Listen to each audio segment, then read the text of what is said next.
എല്ലാ തരീഖത്തുകളും ശിർക്കിൽ അധിഷ്ഠിതമാണ്. ജീലാനി ഖാദിരിയക്കാർ ജീലാനിയെ വിളിച്ചു തോടുന്നു, റിഫായി തരീഖത്തുകാർ റിഫായിയെ വിളിച്ചു തോടുന്നു, അക്ബരിയക്കാർ ശൈഖുൽ അക്ബറിനെ വിളിച്ചു തോടുന്നു. എല്ലാവരും അവനവന്റെ ശൈഖന്മാരെ വിളിച്ച് പ്രാർത്ഥിക്കുന്നത് നമുക്ക് കാണുവാൻ സാധിക്കും. എന്നാൽ സുഹൃത്തുക്കളെ, നമ്മുടെ ഫദ്ലുല്ലാ ഫൈസി പറയുന്നത് എന്താണെന്നറിയോ? ഇവിടെ ഞങ്ങളെ സംബന്ധിച്ചിടത്തോളം ഞങ്ങൾക്ക് ഒന്നാമത്തെ തെളിവ് മധ്യവർത്തി വേണമെന്നതിന്റെ ഒന്നാമത്തെ തെളിവ് എന്താണെന്നറിയോ? അള്ളാഹ്ക്കും മനുഷ്യനുമിടയിൽ മധ്യവർത്തിയില്ലേ? ആരാ മധ്യവർത്തികള്? അമ്പിയാക്കള്. അള്ളാഹ്ക്ക് നേരിട്ട് വന്നങ്ങ് പറഞ്ഞൂടെ ഓരോരുത്തരോടും ഇസ്ലാം എന്താണ്, ഈമാൻ എന്താന്നൊക്കെ? അതുമല്ലെങ്കിൽ ഓരോരുത്തരും കൽബിലങ്ങ് തോന്നിച്ചൂടെ? അല്ലെങ്കിൽ ആകാശത്തിൽ എവിടെയെങ്കിലും എല്ലാവർക്കും കാണുന്ന മാതിരി എഴുതി വെച്ചൂടെ? അതൊന്നും ചെയ്യാതെ പിന്നെന്തിനാ അമ്പിയാക്കളെ അയച്ചത്? അതാണ് ഞങ്ങളെ മധ്യവർത്തിക്കുള്ള ഒന്നാമത്തെ തെളിവ് എന്നാണ് അയാൾ ആ ഭാഗം പറയുന്നത്. നിങ്ങളൊന്ന് കേട്ടോളി. ഈ തൗഹീദ് എന്തായിരിക്കണം, എങ്ങനെയായിരിക്കണം? നമ്മുടെയൊക്കെ തലച്ചോറിലെ സങ്കല്പത്തിലെ ഒരു തൗഹീദ്, നമുക്ക് ബുദ്ധി കൊണ്ട് ആലോചിച്ച് ഉണ്ടാക്കുന്ന ഒരു തൗഹീദ്. ആ തൗഹീദ് എന്താ? അടിമയും ഉടമയും തമ്മിലുള്ള സ്വകാര്യമായ ബന്ധം. എന്നെ സൃഷ്ടിച്ചവൻ അല്ലാഹു, എന്നെ പരിപാലിക്കുന്നവൻ അല്ലാഹു, എന്റെ സംരക്ഷണം ഏറ്റെടുത്തവൻ അല്ലാഹു, ഞാൻ അല്ലാഹുവിന്റെ അടിമ, എന്റെ ഉടമ സർവശക്തനായ തമ്പുരാൻ. അതുകൊണ്ട് തന്നെ അടിമയുടെയും ഉടമയുടെയും ഇടയിൽ മറ്റ് യാതൊരു ബന്ധവും ഉണ്ടാവാൻ പാടില്ല. അടിമ ഉടമ അതൊരു സ്വകാര്യ ഇടപാട്. അതിന്റെ ഇടയിൽ വേറൊരാൾ കടന്നു വരാൻ പാടില്ല. അതാണ് നാം ഒക്കെ ആഗ്രഹിക്കുന്ന തൗഹീദ്. ഒരു മധ്യവർത്തി ഇടയിൽ ഉണ്ടാവാൻ പാടില്ല. നമ്മൾ ആലോചിച്ച് നോക്കുക, അങ്ങനെ ആയിരുന്നുവെങ്കിൽ നമ്മുടെ മതത്തെ എന്തുമാത്രം സുന്ദരമായി നമുക്ക് അവതരിപ്പിക്കാമായിരുന്നു.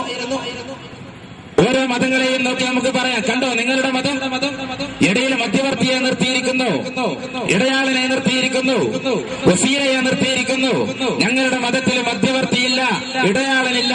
നേർക്ക് നേർ റബ്ബുമായി നടത്തുന്ന, അവന്റെ തമ്പുരാനുമായി നടത്തുന്ന, സിട്ടാവുമായി നടത്തുന്ന ഇടപാട് മാത്രം.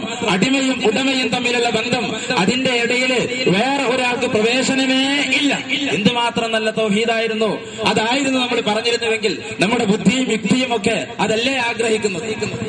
അത് പറയാനാണ് സത്യത്തിൽ നമ്മുടെ ബുദ്ധിയും യുക്തിയും ഒക്കെ ആഗ്രഹിക്കുന്നത്. എന്നാൽ ഇവിടെ വസ്തുനിഷ്ഠമായിട്ട് നിങ്ങൾ മനസ്സിലാക്കണം, അള്ളാഹു പഠിപ്പിച്ചു തരുന്ന തൗഹീദ്, അള്ളാഹുവിന്റെ പ്രവാചകർ തിരുമേനി സല്ലല്ലാഹു അലൈഹി വസല്ലം തങ്ങൾ പഠിപ്പിച്ചു തരുന്ന തൗഹീദ് ഏത് തൗഹീദാ? അതല്ലേ നമ്മൾ അംഗീകരിക്കേണ്ടത്. നമ്മുടെ അഭിപ്രായം വസീല വേണ്ട എന്ന ഒരു ആദർശ പ്രസ്ഥാനമായി ഇസ്ലാമിനെ അവതരിപ്പിക്കാമായിരുന്നു. വസീല വേണ്ടേ വേണ്ട, നമ്മളെ ചിന്തയിലൊക്കെ അങ്ങനെ കടന്നു വരും സുന്ദരമായ ആശയം. പക്ഷെ അല്ലാഹു തആല അവന്റെ ദീൻ പ്രചരിപ്പിക്കാൻ അല്ലാഹു തെരഞ്ഞെടുത്ത മാർഗം, അല്ലാഹുവിന്റെ പ്രതിനിധികളെ ഭൂമിയിലേക്ക് നിയോഗിച്ചു എന്നുള്ളതാണ്. അല്ലാഹു മനുഷ്യ സൃഷ്ടിപ്പിനെ കുറിച്ച് പറയുന്നു, വമാ ഖലഖ്തുൽ ജിന്ന വൽ ഇൻസ ഇല്ലാ ലിയഅ്ബുദൂൻ. മനുഷ്യവർഗത്തെയും ഭൂതവർഗത്തെയും എനിക്ക് ആരാധിക്കാൻ വേണ്ടിയല്ലാതെ ഞാൻ സൃഷ്ടിച്ചിട്ടില്ല.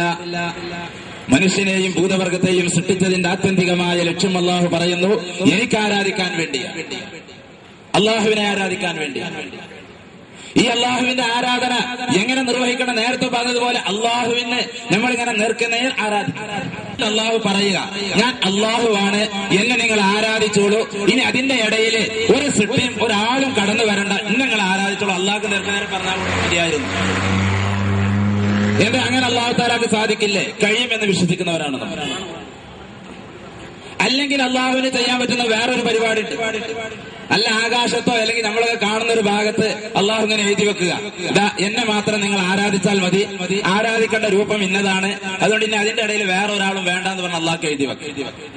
എന്നിട്ട് നമ്മളിങ്ങനെ അള്ളാഹനെ മാത്രം ആരാധിക്കുക, അതിന്റെ ഇടയിൽ വേറെ ഒരാളും കടന്നു വരാതിരിക്കുക. ഈ തൗഹീദാണ് സത്യത്തിൽ നമ്മുടെയൊക്കെ ബുദ്ധിയും യുക്തിയും അംഗീകരിക്കുന്ന, അത് വേണമെന്ന് ആഗ്രഹിക്കുന്ന തൗഹീദ്. ഈ തൗഹീദാണ്. അപ്പൊ നമ്മളെ ബുദ്ധിയും ചിന്തയും ഒക്കെ ആഗ്രഹിക്കുന്നതും സുന്ദരമായ ആശയവും അള്ളാനെ മാത്രം ആരാധിക്കലാണ്. അത് മൂപ്പർക്ക് തീരെ അങ്ങ് ദഹിക്കുന്നില്ല. എന്തിനാ അങ്ങനെ അള്ളാനെ മാത്രം ആരാധിക്കണത്? അള്ളാഹ്ക്ക് എന്തിനാ പ്രവാചകന്മാരെ അയച്ചത്? നേർക്കുനേരെ വന്ന് പറഞ്ഞുകൂടായിരുന്നോ? അതാണ് മൂപ്പരെ മധ്യവർത്തിക്കുള്ള ഒന്നാം നമ്പർ തെളിവ്. എങ്ങനെയുണ്ട്? യാതൊരു മധ്യവർത്തിയും യാതൊരു മാധ്യമവും പാടില്ല എന്ന് ഞങ്ങൾക്ക് വാദമുണ്ടോ? ഞാനിപ്പോൾ സംസാരിക്കുന്നത് മൈക്ക എന്ന മാധ്യമത്തിലൂടെയാണ്, വെളിച്ചം എന്ന മാധ്യമത്തിലൂടെയാണ് നമുക്ക് പരസ്പരം കാണാൻ സാധിക്കുന്നത്, അല്ലേ?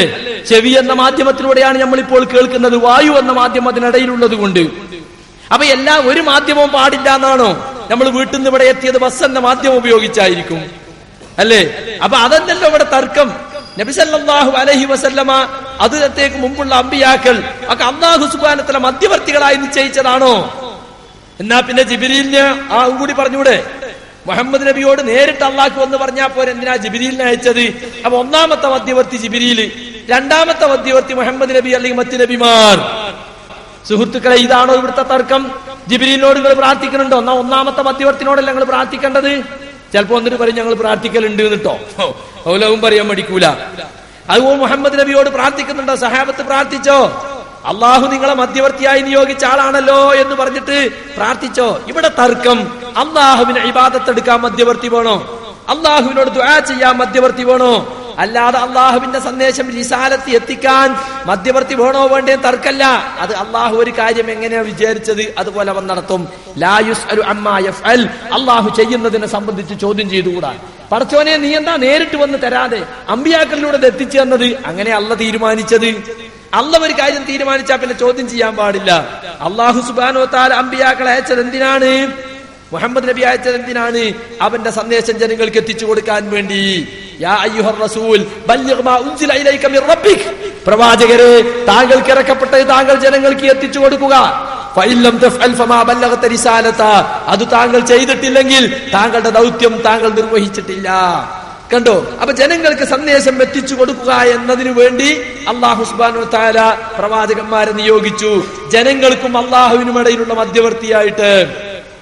പക്ഷേ ജനങ്ങളുടെ പ്രാർത്ഥന കേൾക്കാനാണോ? നിങ്ങളൊക്കെ അമ്പിയാക്കളോട് പ്രാർത്ഥിച്ചോളിയും, അമ്പിയാക്കൾ ഇന്റെ അടുത്ത് സ്ഥാനമുള്ളവരാണ്, പദവിയുള്ളവരാണ്, അവർക്ക് കാര്യം സാധിപ്പിച്ചു തരും, ആ അർത്ഥത്തിലുള്ള മധ്യവർത്തിയാണോ?